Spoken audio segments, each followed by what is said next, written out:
அனைவருக்கும் காயின் வணக்கம்.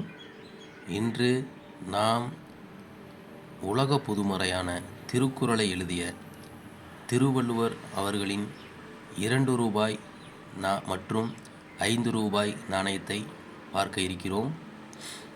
இந்த நாணயமானது 1995ஆம் ஆண்டு 8வது உலக தமிழ் மாநாட்டினை கொண்டாடும் விதமாக மும்பையில் வெளியிடப்பட்டுள்ளது.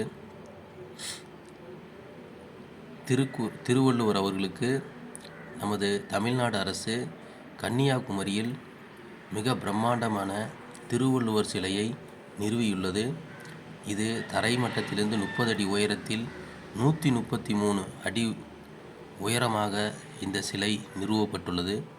இந்த சிலையானது செப்டம்பர் 6, 1990ஆம் ஆண்டு வேலை ஆரம்பிக்கப்பட்டு ஜனவரி 1, 2000ஆம் ஆண்டில் திறக்கப்பட்டுள்ளது. திருக்குறளில் 133 அதிகாரங்கள் இடம்பெற்றுள்ளன. அதிகாரத்திற்கு 10 திருக்குறள்கள் வீதம் மொத்தம் 1330 திருக்குறள்கள் இடம்பெற்றுள்ளன. இவரது கருத்துக்கள் உலக அளவில் மிகவும் பெருமைப்படக்கூடியதாகவும் அருமையானதாகவும் இருக்கிறது. நன்றி.